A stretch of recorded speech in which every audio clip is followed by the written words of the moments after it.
আসসালামু আলাইকুম সুপ্রিয় এইচএসসি শিক্ষার্থী বন্ধুরা, তোমাদের পরীক্ষা এখনো শেষ হয় নাই। তারা কি টিকটকারদের দিয়ে খাতা দেখাচ্ছে শিক্ষকরা? সুপ্রিয় শিক্ষার্থী বন্ধুরা, এরকম করলে তো এবছর প্রচুর পরিমাণে শিক্ষার্থী কিন্তু ফেল করবে। দেখো, এগুলা কি ভাই? এক্সাম শেষ না হতেই খাতা টিকটকারদের হাতে চইলা যায়। 28 তারিখের পরীক্ষার খাতা আজ দুদিন যেতেই না যেতেই টিকটকারের হাতে খাতা। ধন্যবাদ জানাই শিক্ষা উপদেষ্টা অধ্যাপক ডক্টর চৌধুরী রফিকুল আবরার সাহেবকে।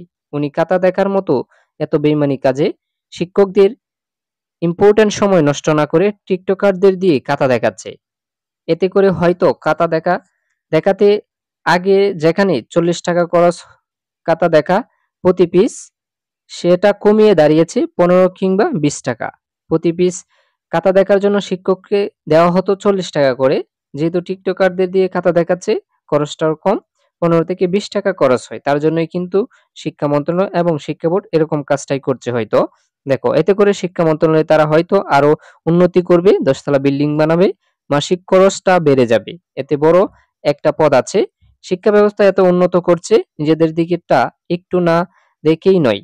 কি বলেন আপনারা?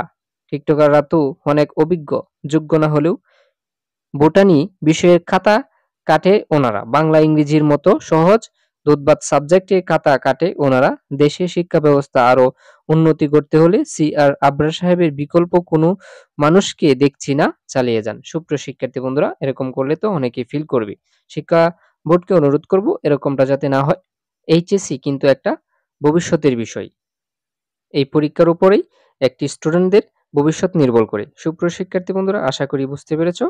এরকম যারা সকল প্রকার নিউজ পেতে চাও অবশ্যই চ্যানেলটিকে সাবস্ক্রাইব করে সাথেই থাকো।